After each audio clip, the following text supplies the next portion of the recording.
Ayan mga ka-RSP, sa isang munting paalala po para sa ating lahat na normal ang makaramdam ng saya, lungkot, takot, ugalit dahil ito ay mga basic emotions. Audrey. Ngunit mahalaga rin na alam natin, Novel, kung paano dadalhin ito, lalo na yung mga intense emotions kagaya ng anger. Kaya nakikita natin sa kalsada, di ba? Sa mga social media, lumalabas yan. Oo, away-away. So ngayong umaga ay kasama po natin ang life coach na si Bryson Bonsol. Magandang umaga at welcome back sa Rise and Shine Pilipinas. Maraming salamat, sir. I am happy to be back and I'm excited for this meaningful conversation. Ayan, ako rin, excited rin ako, Coach Bryson, sa panahon kung saan mataas ang stress level. Paano nga ba natin masasabi na makakaapekto ito ng iba't ibang sanhi ng emosyon o galit itong stress level na nararamdaman natin? So, napakaganda na mapag-usapan yung ganitong bagay, ano? Kasi kagaya ng happiness or joy or anxiety, fear, ang anger, as mentioned earlier, ay isang basic emotion. Makakatulong din ito for our survival. Correct. No? So, to protect ourselves as well. So, ngayong umaga, pag-uusapan natin, saan ba ito nagmumula? Kasi hindi lang tayo basta bigla na lang nagalit eh. At maganda ring maisip natin na iba-iba tayo ng klase ng temperament. No? Makikita ninyo sa ating pakikisalamuha sa mga tao, may mga tao talagang magagalitin. May mga taong chill lang. No? May mga taong nagagawa nila ng maayos, nakokontrol nila ng maayos yung kanilang emosyon. So, maganda malaman natin saan ba nagmumula itong anger. No? Saan ba nagmumula itong matinding pagkagalit ng mga tao. So, kung pwede natin itong pag-usapan, magsisimula yan, bata pa lamang tayo. No? May tinatawag tayo yung internal sources, yung mga paraan kung paano hindi natin na ipapahayag yung galit, yung emosyon natin. At pag yan ay nasuppress, nagsama-sama, nag-accumulate, so yan yung isang source ng anger. Yung mga trauma, yung mga hindi magandang nangyayari sa atin nung nakaraan, nung bata tayo. Kaya may mga tinatawag ngayon sa mga healing, di ba? Mga coaching na sessions, pati yung mga retreats, may tinatawag na reparenting the child within. Yung mga hindi na proseso nung bata tayo, nagmamanifest yan sa adult life natin.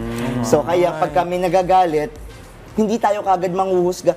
Bakit kaya, pwede natin itanong, bakit kaya siya galit? So, we become curious now. No? Bakit kaya, at ganun din, kung number one talaga self-awareness eh. Bakit kaya ako nagagalit? Ano yung nagtitrigger sa akin? Where is this coming from? Lahat yan may pinanggagalingan. Okay. Kanina, yung simula ng ating programa, naipaliwanag namin, mga host, kung ano yung pamamaraan kung paano nagagalit. May mga assertive na kung may nakita silang fault, agad na ina-address. Confrontation na. Oo, may iba naman, kagaya ko, nag-step back muna sandali.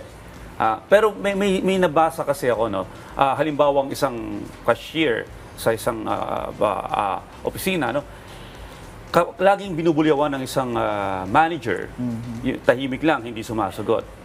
Yung isa naman, sumasagot.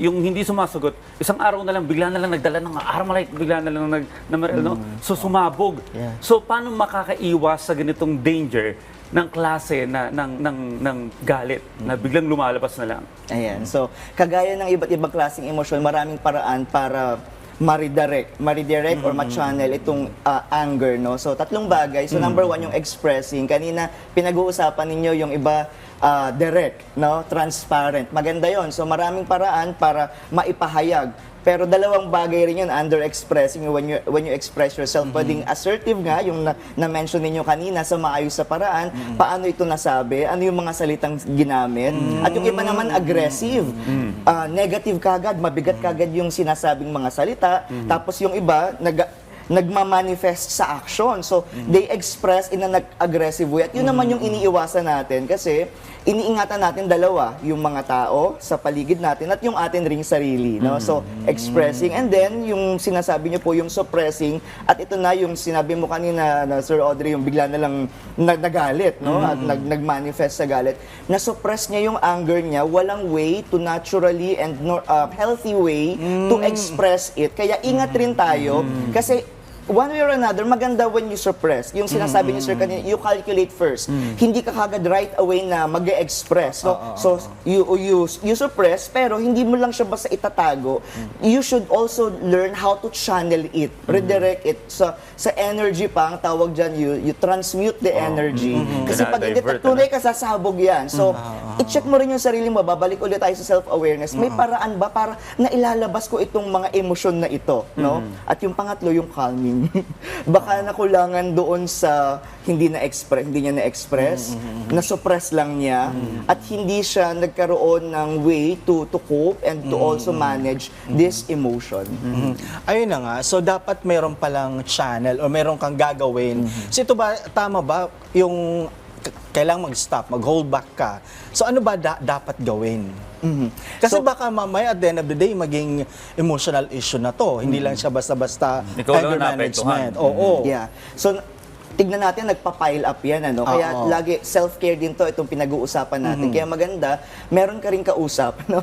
So, maganda may safe person ka na napagkukwentuhan Yan. para nailalabas mo. Kasi hindi naman din sa lahat ng pagkakataon, mas madedirect mo yung galit mo dun sa source ng galit mo. Pwedeng yung boss mo, yung kamag-anak mo, pamilya mo, yung lagi mong nakakasama on a regular basis. So, may safe person ka na you can vent out. No? And this person, kaya siya safe person, can understand you, not judge you. Pwede rin siya magbigay ng sound advice, kaya safe person. And pwede ka rin naman niyang i-reprimand. Pwede ka rin yung paggalitin. Kasi baka mamaya, ikaw rin naman pala yung source ng anger. Hindi mo lang nakikita. So, mabibigyan ka niya ng maayos na perspektibo para, okay, bagong paningin, bagong pananaw sa situation na nararanasan mo.